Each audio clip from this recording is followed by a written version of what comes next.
13절에서 15절까지입니다. 제가 한번 읽어드릴게요. 사람이 시험 받을 때 내가 하나님께 시험 받는다 하지 말지니 하나님은 악에게 시험을 받지도 아니하시고 친히 아무도 시험하지 아니하시느니라.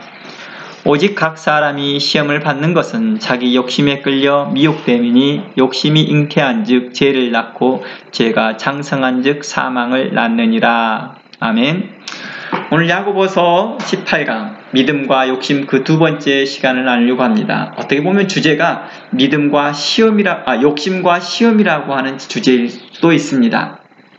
오늘은 그 시험에 관련돼서 많은 부분을 할애하려고 합니다.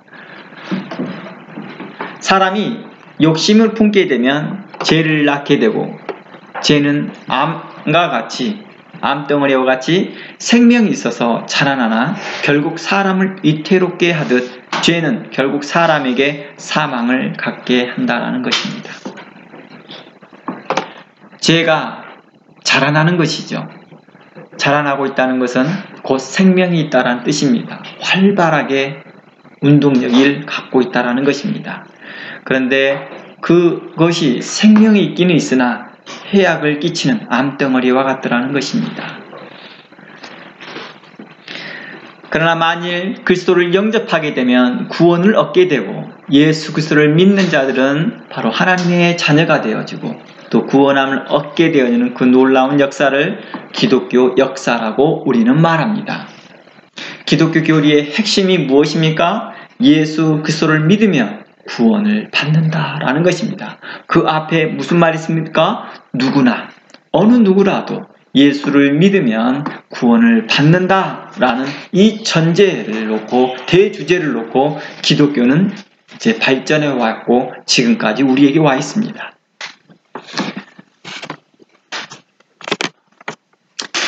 이 구원은 어떤 의미 있느냐? 지금보다 조금 더 연장된 수명이냐?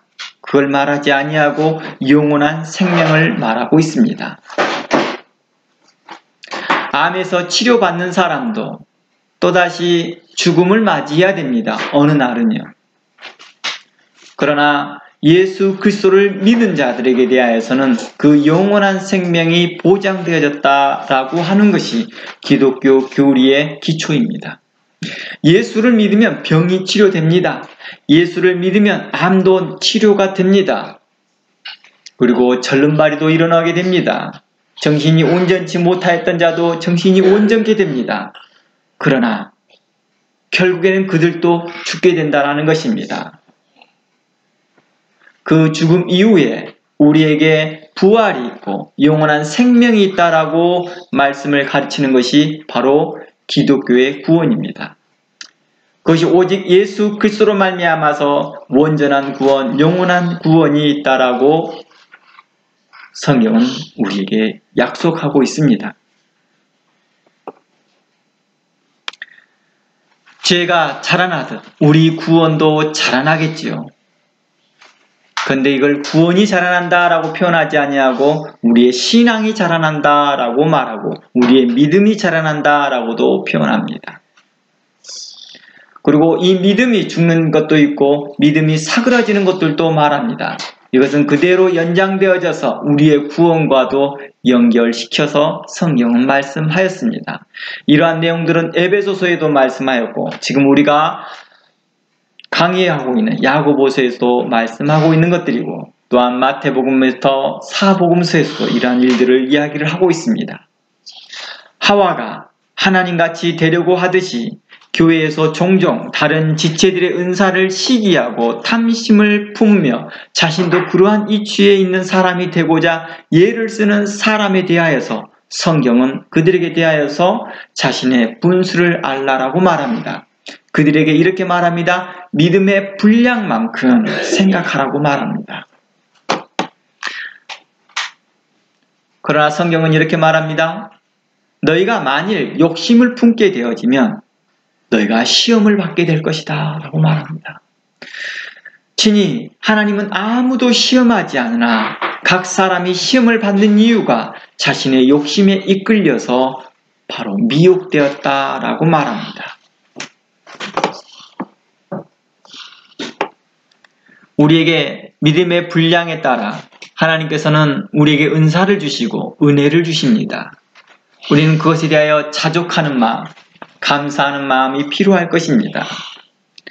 다른 지체들의 은사를 시기하고 탐심을 품으며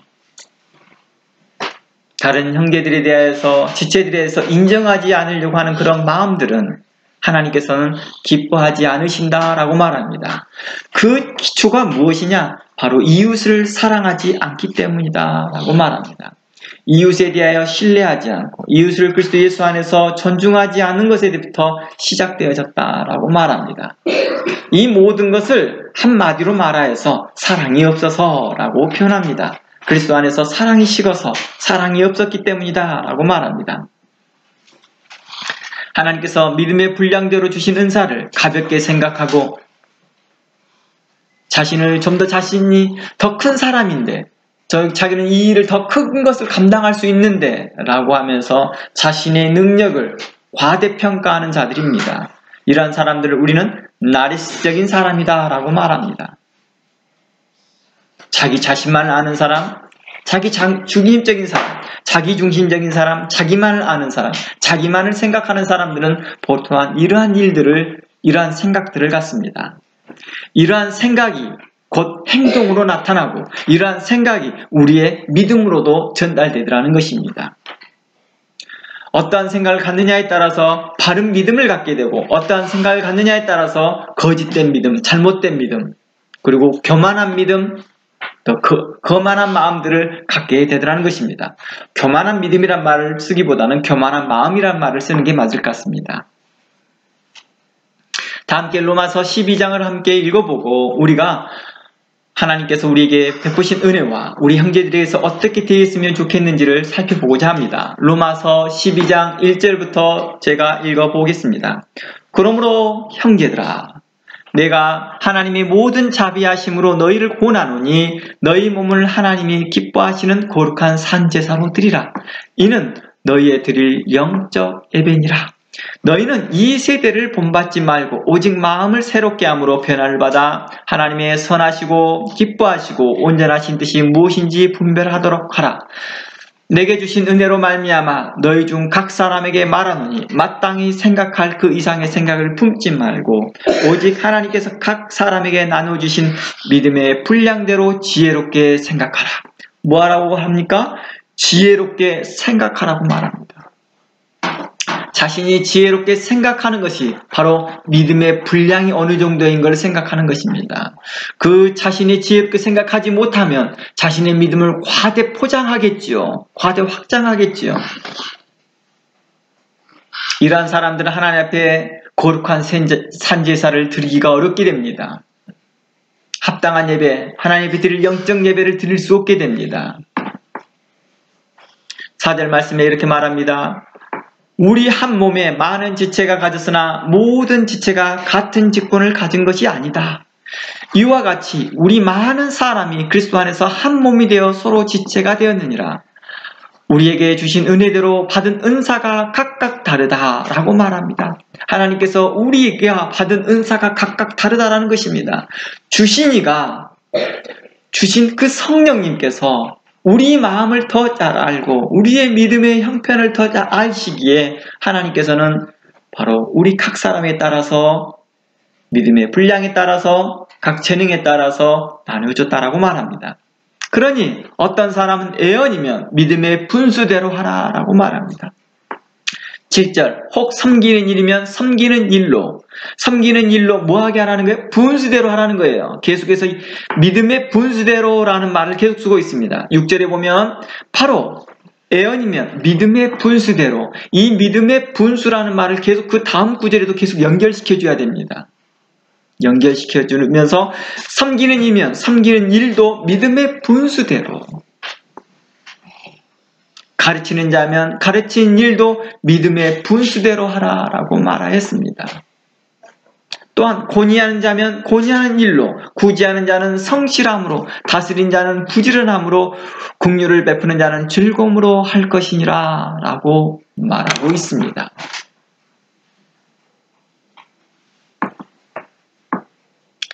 어떤 사람은 가르치는 자들이 자신이 다 깨닫지도 못하면서도 자신이 다 깨달았냐 가르치는 자들이 있고, 자신이 경험하지 않았던 일들을 마치 경험한 것처럼 이야기하는 자들, 어리석은 자들일 것입니다. 우리에게 각 지체에 따라서, 각 분량에 따라서 하는 일들이 각각 다르니 이제 너희들은 서로 존중하라고 말합니다. 가장 우리가 존중을 해야 될 사람이 어떤 사람일까요?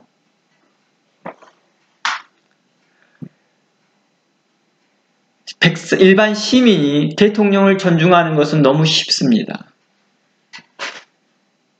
그러나 대통령이요, 가난한 시민과 소외된 계층들을 존중한다는 것은 참으로 어려울 것입니다.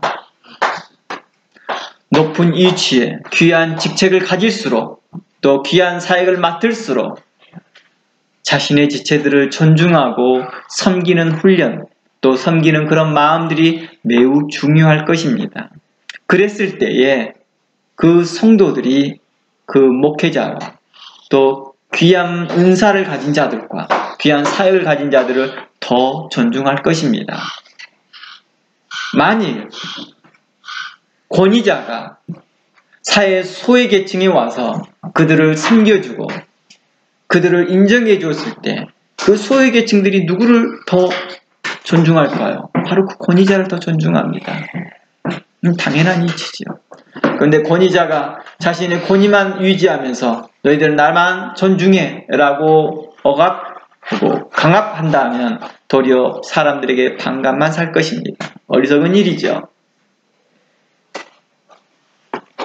그러므로 우리가 각자 귀한 사역을 맡고 더 귀한 은사를 받았던 사람일수록 더욱더 귀한 마음으로 주변 사람들을 섬기고 사랑하는 일에 본을 보였으면 좋겠습니다. 이렇게 말합니다. 11절에 부지런히 하여 게으르지 말고, 죄송합니다. 9절 말씀입니다. 사랑엔 거짓이 없나니 악을 미워하고 선에 속하라 라고 말합니다. 사랑에는 거짓이 없다 말합니다. 이 말은 거짓 없이 사랑하라는 뜻입니다. 거짓 없이 사랑하라 라는 명령을 그렇게 표현한 것입니다. 10절 형제를 사랑하여 서로 우애하고 존경하기를 서로 먼저 하라고 말합니다. 형제를 사랑하는 것은 아까 좀 전에 말했던 그러한 부분입니다. 권위자와 소외계층에 있어서 누가 먼저 경외해야 되느냐, 누가 먼저 존중해야 되느냐, 권위자가 먼저 본을 보였으면 좋겠습니다. 먼저 귀한 사역을 맡고 더 큰 달란트를 받은 자가 먼저 작은 달란트를 받은 자와 더 적은 것을 받은 사람에게 존중했으면 좋겠습니다. 바로 이러했을 때 우리가 서로 본받고 서로 귀하게 화목할 수 있을 거라 저는 생각합니다. 오빠가, 언니가, 누나가 먼저 동생들에게 대하여 존중하였을 때 동생들을 또한 그런 일들이 일어나겠죠. 부모들도 자녀들에게 더 존중해주고 그의 인격들을 소중히 여겨준다면 자녀들도 부모들의 인격과 부모들의 그 가르침들을 더 귀 담아 들을 것이라 생각합니다. 우리가 이러한 부분들이 약하였다 할지라도 오늘부터라도 우리의 마음을 되잡고 하나님 앞에 정결한 마음으로 자녀들과 주변 사람들과 우리의 형제들에게 좀 더 겸손하고 의로운 마음으로 대하였으면 좋겠습니다. 11절 말씀에 부지런히 하며 게으르지 말고 열심히 품고 주를 섬기라고 말합니다. 10절 말씀에는 서로 존경하기를 먼저 하라고 말합니다. 누가 먼저 할 것이냐를 쳐다보지 않기를 원합니다. 좀 전에 제가 말했던 것처럼 높은 자가 먼저 존중해야 되니까 낮은 사람은 기다렸다가 저 사람 존중하나 안 하나 봤다가 내가 존중할 거야 라고 하지 말고 누구이든지 간에 서로 존중하려고 한다면 그것은 귀한 만남이 될 것이고 귀한 역사가 일어날 것입니다. 존중은 누구의 원칙이 있는 것이 아니라 서로 먼저 하는 것이 원칙이었습니다. 이것을 우리는 이렇게 표현하겠습니다. 인사하는 것이랍니다. 누가 만났을 때 먼저 인사하는 것입니다. 그 사람이 높은 사람이든 낮은 사람이든 그 사람이 소외계층이든 그 사람이 부자이든 먼저 인사하는 것을 우리는 그것을 존중한다라고 표현하는 것입니다.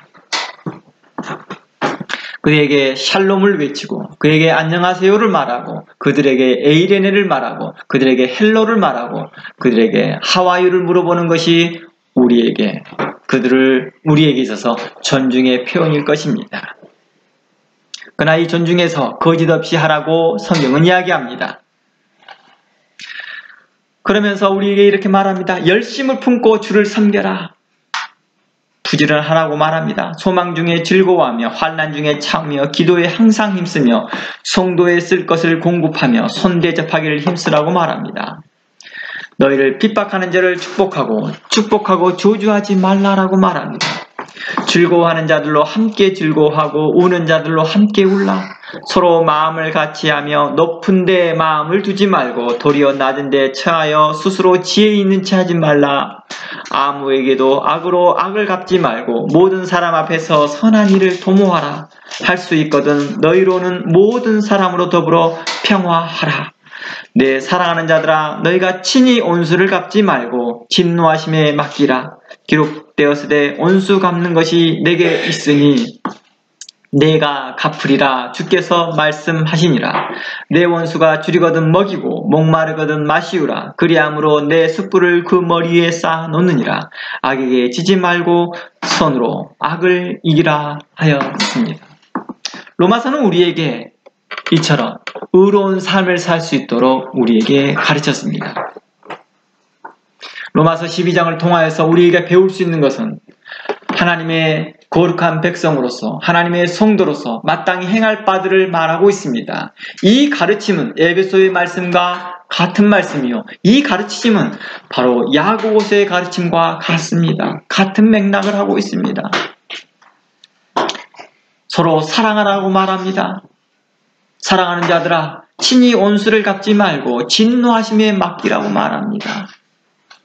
우리에게 대적하는 자들과 악한 말을 하는 자들에게 대하여서 할 수만 있으면 우리는 그들에게 대하여 온유한 말로 대하는 것입니다. 또한 그들에게 대하여서 우리는 어떠했습니까?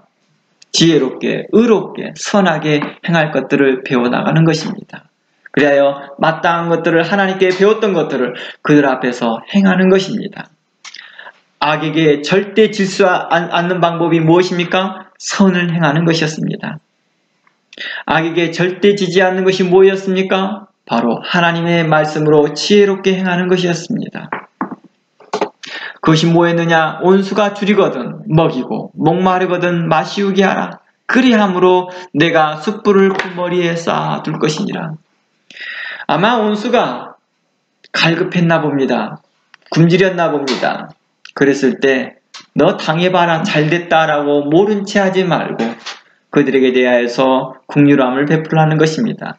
만약 그 온수가 그 긍휼함을 받고 마음에 회개가 일어나고 감동이 일어나서 그가 축계로 돌아온다면 이보다 더 큰 일이 어디 있겠느냐라는 것입니다. 그러나 만일 그 온수가 베푼 그 긍휼과 자비를 무시하고 또다시 공격하고 있고 또다시 핍박하려고 할 때에는 하나님께서는 그를 심판할 것이다 라고 하나님께서 말씀하신 것이 바로 그 머리 위에 하나님께서 숯불을 쌓아둘 것이다 라고 한 것입니다. 하나님께서는 우리의 각 사람의 믿음의 분량에 따라 각양 은사를 좋은 것들을 허락하십니다.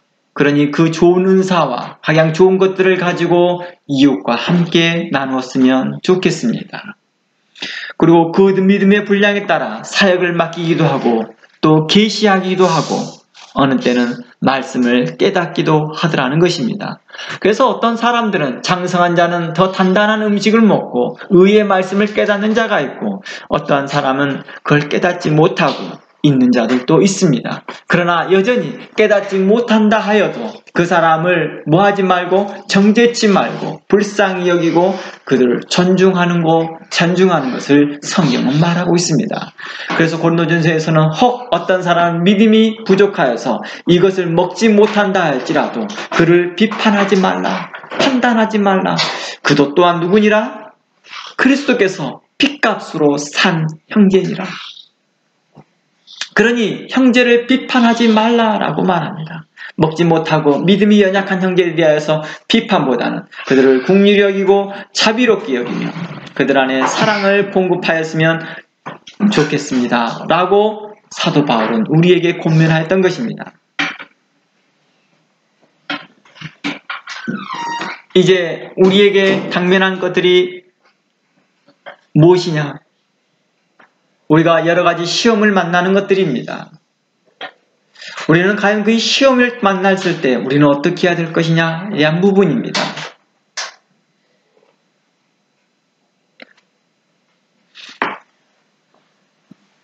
하나님께서는 우리에게 이렇게 말합니다. 야고보서의 말씀을 보면 하나님은 악에게 시험받지도 아니할 뿐만 아니라 아무도 시험하지 않으신다라고 말합니다. 우리 설교 본문을 보면서 이 말이 자연스럽게 이해가 되는 사람도 있고 어떤 사람은 이해가 되지 않는 사람도 있을 것입니다. 하나님은 친히 아무도 시험하지 않으실까요? 하나님은 절대 사람들을 시험하지 않으실까요?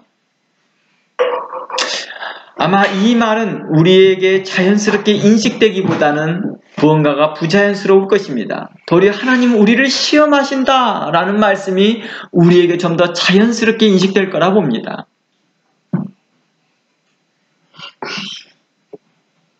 아마 대부분의 성도들은 하나님은 하나님의 사람들을 또 성도들을 시험하신다라는 말을 자연스럽게 받아들일 거라 봅니다.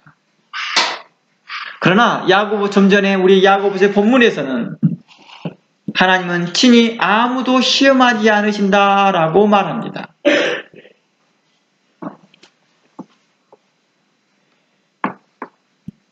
오늘 본문은요, 야고보서 1장은 신학적으로 그리고 성경 해석학적으로 크게 논의될 수 있는 세 가지가 있습니다. 그 첫 번째가 신학적이면서도 성경적으로 성경 해석학적으로 좀 논의될 수 있는 것들이 무엇이냐? 바로 첫 번째가 하나님은 친히 아무도 시험하지 않으실까? 정말 하나님은 친히 아무도 시험하지 않으시는 분인가? 라는 것에 대한 화두입니다. 두 번째가 신실한 성도를 포함한 모든 사람에게 오는 모든 시험 각자 자신의 욕심에 이끌려 미혹받은 것인가? 야고보서에서 하나님은 아무도 시험하지 않으시고 시험받는 이유가 각자 자신의 욕심 때문이다 라고 하는 그 말씀을 기초해 본다면 신실한 성도도 포함하여서 모든 신실한 성도와 의로운 성도를 포함하여서 모든 사람들이 시험받는 것은 각자 자신들의 욕심 때문이었을까? 라는 것입니다. 세 번째, 성경에서 하나님께서 시험하신 사례를 전혀 찾아볼 수 없을까? 라는 것입니다.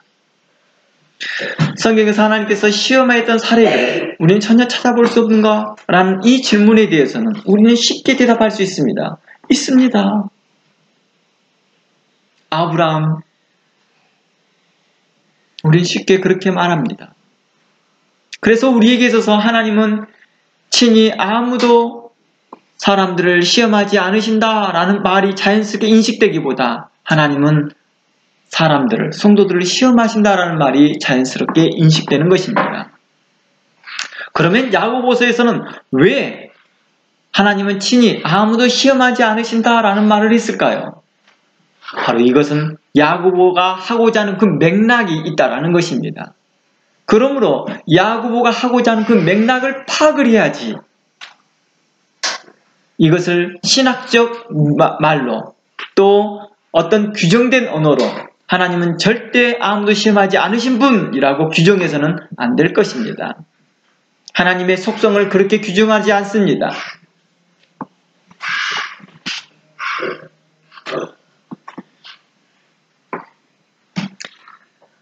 이제 오늘 야고보서 본문에서 하나님은 친히 아무도 시험하지 않으신다는 본문은 우리에게 이제 말씀을 더 연구하고 흥미를 갖게 하는데 더 증폭시킵니다.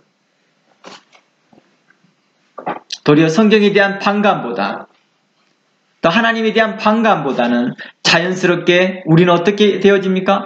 그 뜻이 무슨 뜻일까에 대하여서 우리는 더 깊이 있게 들어가 보려고 한다는 것입니다. 어떤 성도들은 하나님은 친히 아무도 시험하지 않으신다라는 말에서 자연스럽게 인식되시는 분도 있을 것입니다. 이게 정상입니다. 하나님은 시험하시면서도 동시에 아무도 시험하지 않으신다, 이 두 말이 동시에 인식되더라는 거예요. 자연스럽게요. 맥락에서 어떤 맥락에서 말씀하시는구나 라고 인식한다는 것입니다.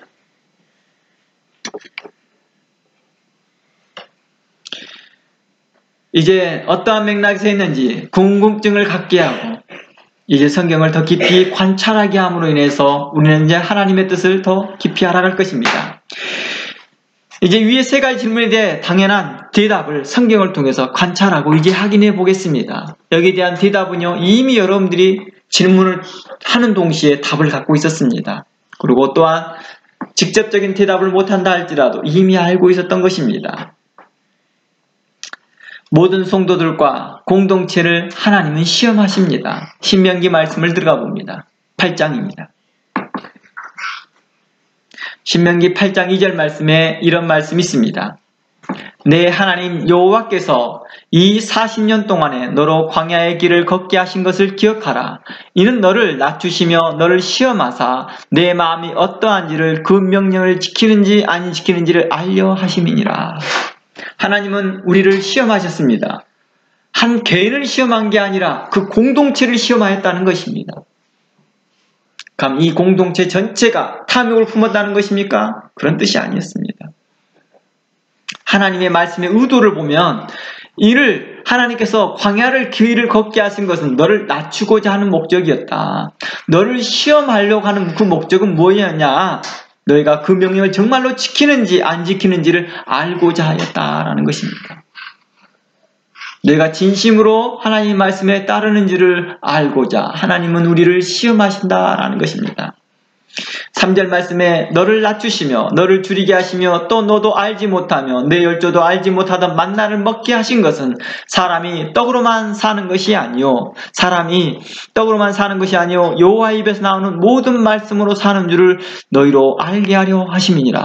여호와 입에서 나오는 모든 말씀으로 산다라는 말씀은 하나님의 명령을 믿음으로 살아간다라는 것입니다.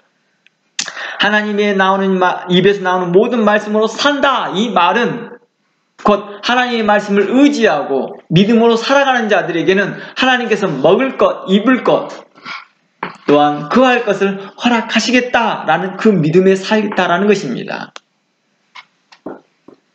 그러면서 하나님께서 이렇게 말합니다. 광야 40년 동안에 너희가 헐벗은 적이 있었더냐? 라고 물어봅니다. 단 한 번도 없지 않았느냐?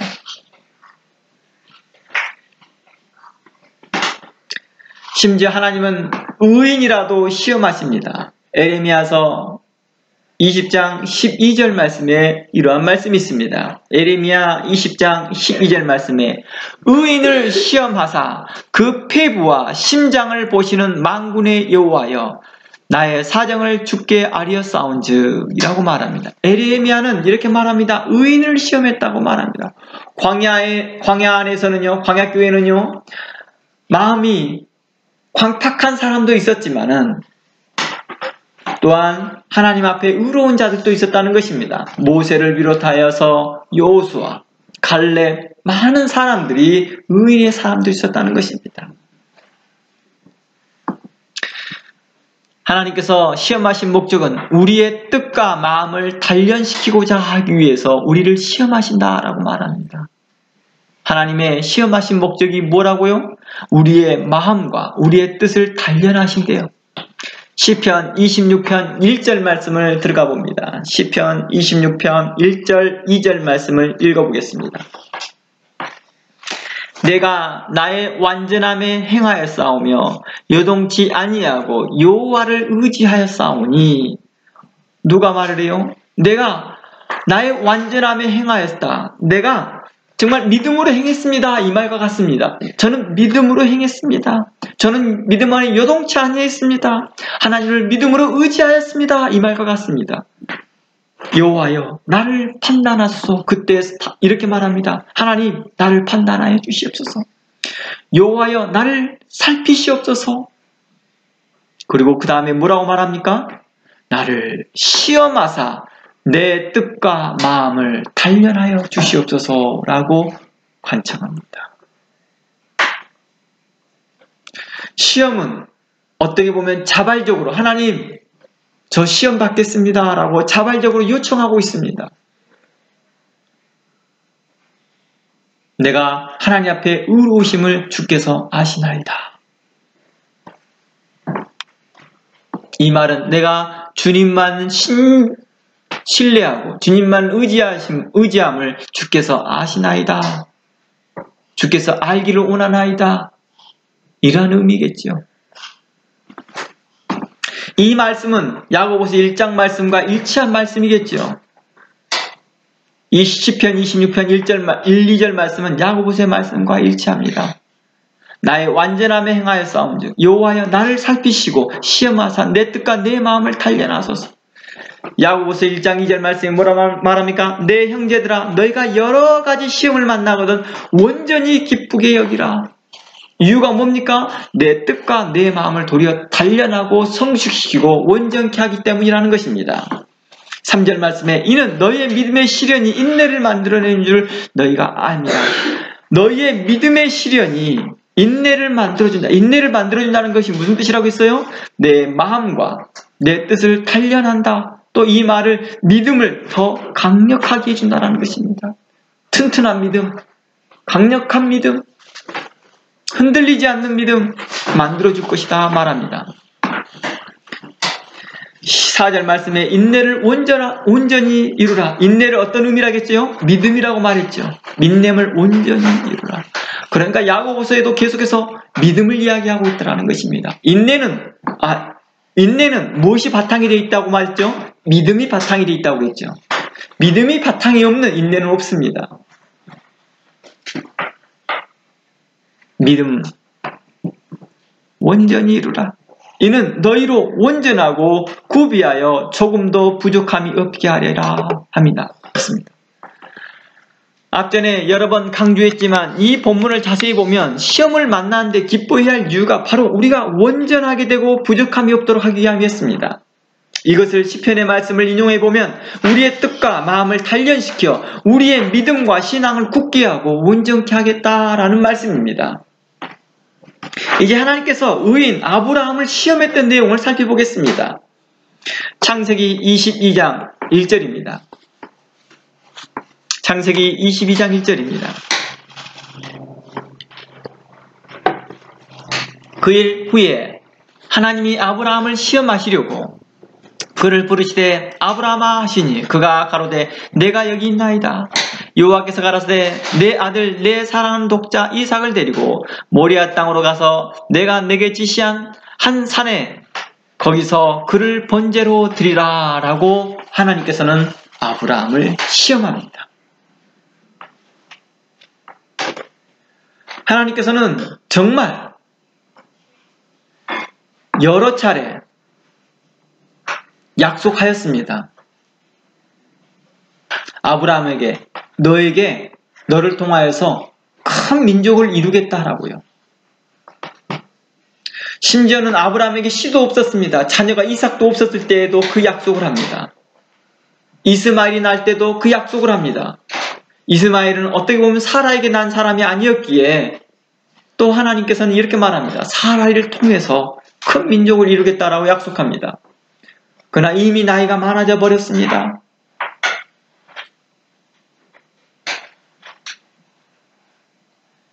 아브라함이 나이가 99세 아이를 낳은 그러한 일들을 경험하게 됩니다. 그렇게 어렵게 난 자녀를 이삭을 이제 또다시 드리라고 합니다. 이유가 뭘까? 이게 뭔가가 맥락이 안 맞는 것 같습니다. 아브라함은 곧바로 알았을 것입니다. 이것이 하나님께로 나에게 오는 시험일 거라는 것을. 아마 시편의 고백과 같이 이렇게 했을 것입니다. 하나님, 내 마음을 단련시키시고 내 뜻을 훈련시키심을 감사합니다. 아브라함은 야고보서의 말씀과 같이 그는 인내를 온전히 이루었을 것입니다. 믿음을 온전히 이루었을 것입니다. 아브라함에게 무슨 죄가 있고 욕심이 있어 시험 받는 것이 아님을 우리는 이 본문을 통해서 알 수 있습니다. 우리는 창세기 22장 전까지 보아도 아브라함에게 어떠한 욕심을 갖고 탐심을 품어서 이러한 시험을 받지 않았다는 것을 우리는 쉽게 볼 수 있었다는 것입니다. 우리는 이 본문을 시편과 야고보서 1장을 통해 알 수 있는 것은 하나님께서 아브라함을 믿음의 조상으로 굳게 세우고자 하셨음을 알 수 있습니다. 하나님은 믿음 있는 아브라함을 시험하신 것입니다. 누구를요? 믿음 있는 아브라함, 의인 아브라함을 시험하였다는 것입니다. 의인이란 믿음이 있는 자를 말합니다. 그리고 이 시험을 통해 아브라함의 믿음과 여호와 하나님을 섬기는 신앙을 더 굳게 하고자 했던 것입니다. 그럼 아브라함은 하나님께 시험 받을 때 아브라함의 믿음의 상태는 어땠을까요? 이것을 히브리서에서는 이렇게 증거하고 옵니다. 아브라함의 믿음의 상태는 어땠을까? 히브리서 11장 17절을 가봅니다. 히브리서 11장 17절 말씀에 이러한 말씀이 있습니다. 믿음으로 사라 자신도 나이 늙어 단산하였으나, 단산이라는 것은 이제 더 이상 아이를 낳을 수 없게 되어졌다라는 것입니다.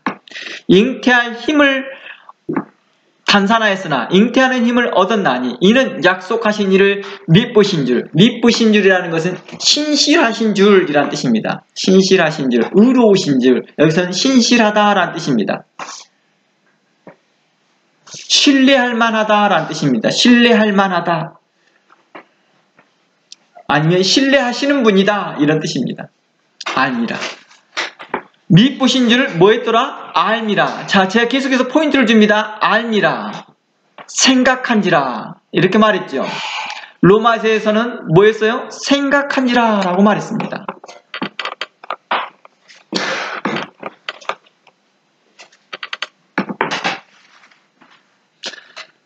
자, 우리에게 계속해서 설명하고 있는 것들을 살펴보겠습니다.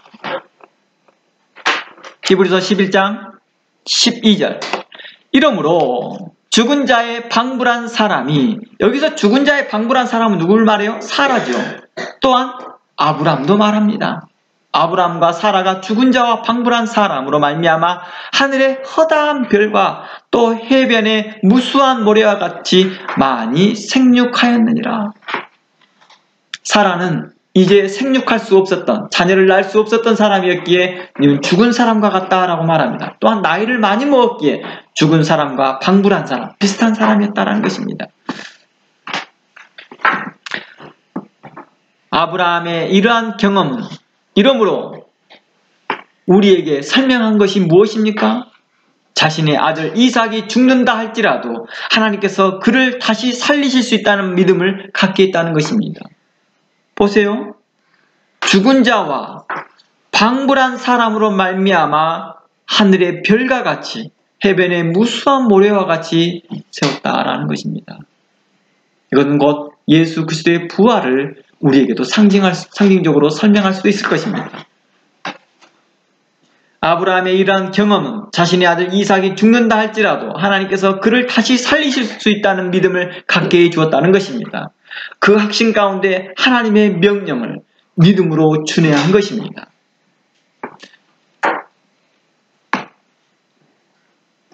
그리고 창세기 22장 11절에서 아브라함이 정작 이삭을 죽이려고 칼을 쳐들었을 때 22장 10절 말씀이 이렇게 나옵니다. 칼을 드는 내용들이 나오죠. 아브라함이 이제 이삭을 잡아서 이제 단 위에 올려놓습니다. 아브라함에 있어서는 이삭은 이때부터 어떤 사람이었을까요? 죽은 사람과 방불된 사람이었습니다. 죽은 사람과 다름없는 사람이었습니다. 아브라함이 이삭을 붙잡고 단에 놓는 순간부터 이미 이 사람은 죽었다고 생각했겠죠. 그리고 이미 칼을 쳐들고 이삭을 내찌르려고 할 때는 이미 죽었습니다 라고 이미 생각하고 있는 거라는 것입니다. 마치 사라가 더 이상 생산할 수 없을 것처럼 죽는 자와 방불되어진 똑같은 사람처럼 이삭도 또한 그 제단에 누워있을 때, 아니 처음부터 이삭을 데리고 모리아산에 데려갈 때부터 이미 하나님께서는 이삭이 죽는 자와 같을 것이로 생각했을 것입니다.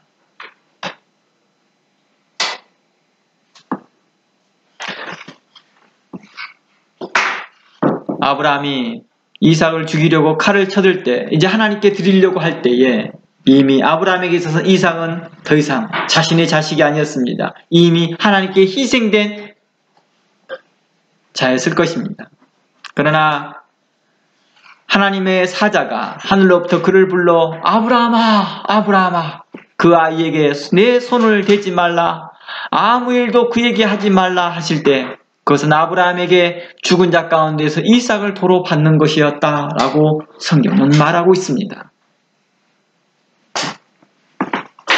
그리고 아브라함에게 내 손을 대지 말라, 아무 일도 행하지 말라는 뜻은 야고보의 시각에서 보면 야고보서 1장 12절과 같습니다.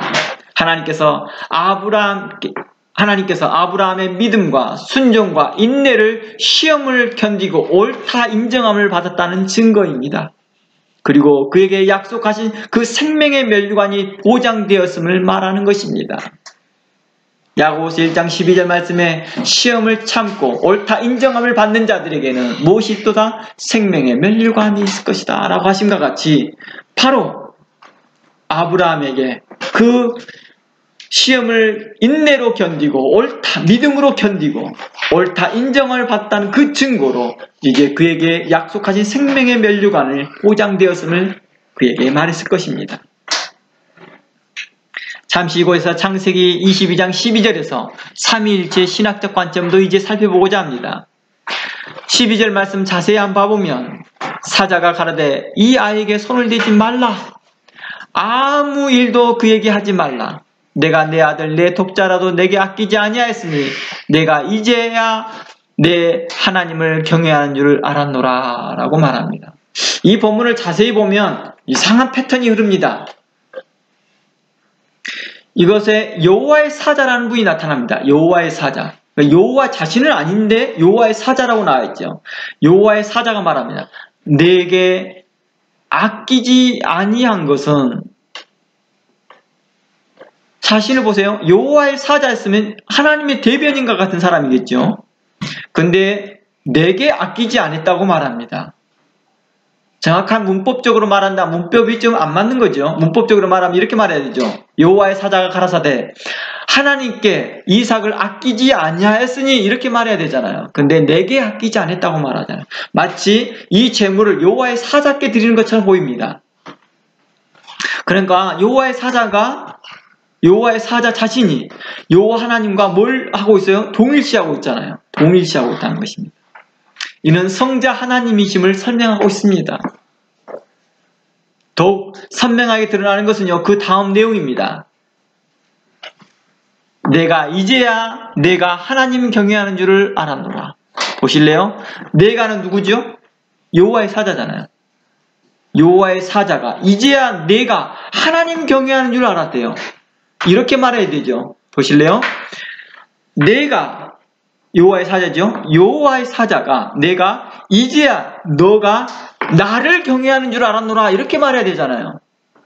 그렇죠? 그런데 마치 제3자를 설명하듯이 합니다. 내가 이제야 너가 하나님을 경외하는 줄 알겠노라.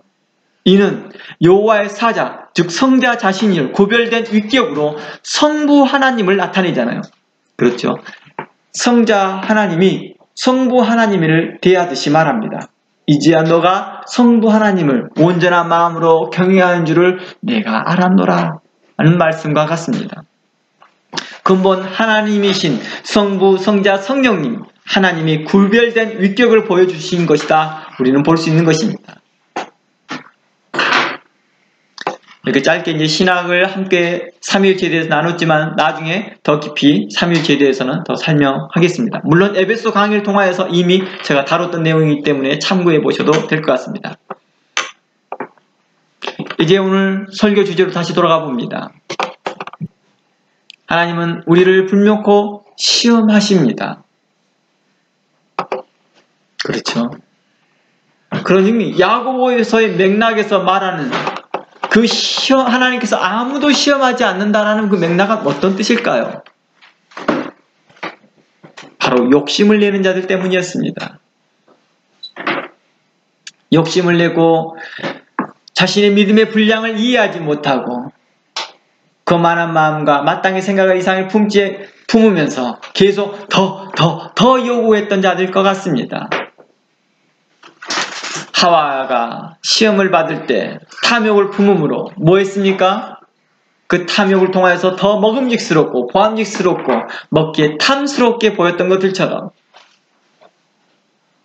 하나님께서 우리에게 허락하신 그 직책에 감사해야 될 텐데도 하와에게 그 큰 넓은 온 세상을 맡겼는데도 불구하고도 그는 또 탐심을 품습니다. 자신이 하나님과 같이 되려고 하는 것입니다. 오늘날 교회에서 어떤 사람이 있습니까? 이 교회에서 나 장로 안 주니까 다른 교회로 옮깁니다. 저 교회에서 나 집사 안수를 안 받아주니까 안 해주니까 저 교회로 옮기고 이 교회로 옮깁니다. 장로 받으려고 집사 받으려고 어떤 사람은 목사로서의 자격을 충분히 갖추지 않았는데도 정상적으로 신학을 다 하지도 않았는데도 6개월 만에 목사 안수 받기 위해서 그런 신학교로 옮겨 들어갑니다. 그런 자들과 똑같은 자들이죠. 이 교회 옮기고 저 교회 옮겨서 장로 받으려고 하는 자들, 이 교회 옮겨고 저 교회 옮겨서 집사 받으려고 하는 자들, 이런 자들은 탐욕을 품는 자들과 같을 것입니다. 하나님께서 그 목회자를 통하여서 이미 분별하여서 그가 합당하지 않기 때문에, 아직 충분하지 않기 때문에, 아직 믿음의 분량이 거기까지 차지 않았기 때문에 성령님께서 허락하지 않으신 것을 자신이 원하고 욕심으로 취하려고 한다는 것입니다. 그때마다 더욱 시험에 든다는 것입니다. 그런 사람이 또 입맛을 맞춰주기 위해서 목회자가 또 함부로 안수하여서 그들을 장로로 세우고 집사로 세울 때마다 교회는 큰 시험에 듭니다. 이런 일들이 한두 번이 아닙니다. 제가 말하는 건 장로, 집사만 말한 것 같습니까? 아닙니다. 교회 재직들도 마찬가지입니다. 교회 어떤 사역을 맡기는 것도 마찬가지입니다.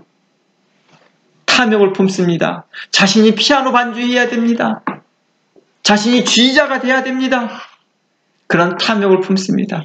이미 하나님께서 그들의 믿음의 리더십을 있는 사람들을 통하여서 성령과 지혜가 충만한 자들을 뽑게끔 하였으니 잠잠히 기다리고 성령께서 그들에게 감동을 주어서 지도자를 통하여서 자신들이 선출될 수 있는 길이 있는지를 기다려야 될 텐데도 기다리지 않습니다. 인내하지 않습니다. 오래 참지도 않습니다. 교만합니다. 거만합니다.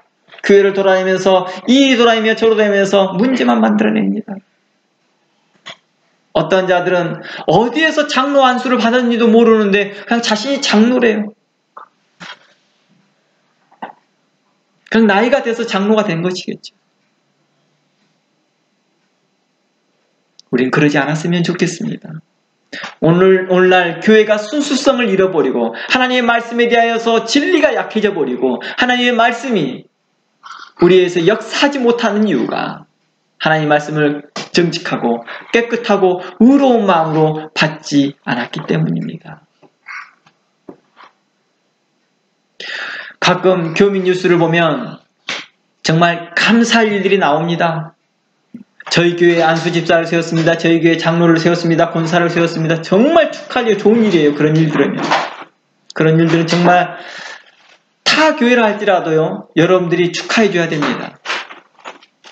제가 좀 전에 말했지만 믿음의 형제로서 한 교회로서 그리스도 안에 산 지체로서 함께 축하해 줘야 됩니다. 우리 교회에서 안수를 받지 못했다 할지라도 우리 교회에서 임직받지 못했다 할지라도 그것은 주의 이름으로 말미암아 임직받는 형제들이요 주의 이름으로 말미암아서 장로가 되고 권사가 되고 집사가 된 자들이니 그들을 함께 칭찬하고 함께 격려하고 함께 축하해 줘야 되는 것입니다. 우리 교회의 일하니까 모른 척하고 있는 것들도 참으로 하나님 보시기에 부끄러운 일이라는 것입니다. 생각해 보십시오. 우리 형제들 중에서 좋은 것을 통하여서 무슨 학위를 받았대. 어느 직장에 좋은 대학을 들어갔대. 좋은 곳에 들어갔대. 모른 척하고 있는 게 좀 더 이상하지 않습니까? 그게 더 어색해요. 모른 척하고 있는 게 더 어색해요. 축하해주고 간단한 선물도 주고 카드도 줘주는 게 우리 맞는 거죠. 교회가 그렇습니다. 전 페이스북을 하다 보니까 가끔씩 어느 목사님들 교회에서 안수를 받았다는 등 어떤 내용들이 나오면 저도 같이 축하해 줍니다. 저 그 교회 몰라요. 그 성도들도 모르고요. 하지만 하나님 주의 이름을 알면서 그들이 장로가 되고 집사가 되고 권사가 된 걸 함께 축하해 주는 것입니다.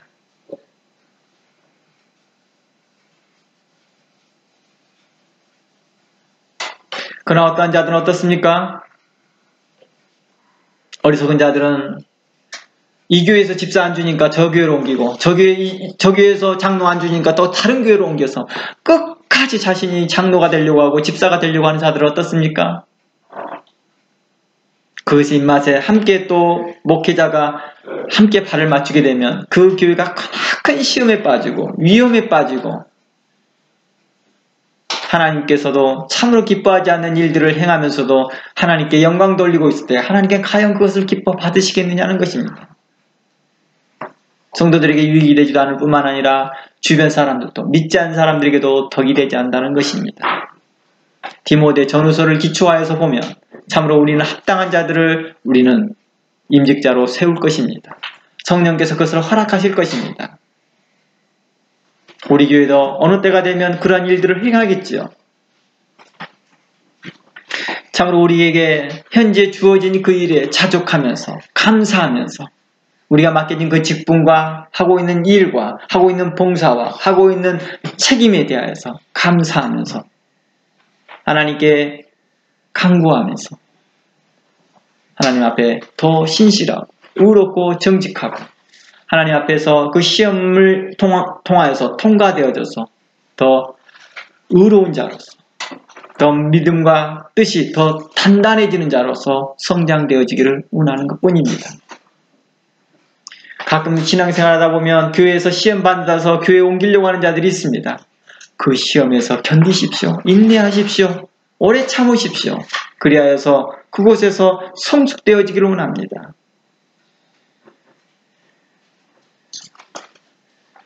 그래서 하나님 앞에 칭찬듣는 여러분 모두가 되어지기를 주의 이름으로 축원합니다. 기도하겠습니다. 하나님 감사합니다. 오늘도 주의 말씀을 우리에게 가르치시고 인도하시고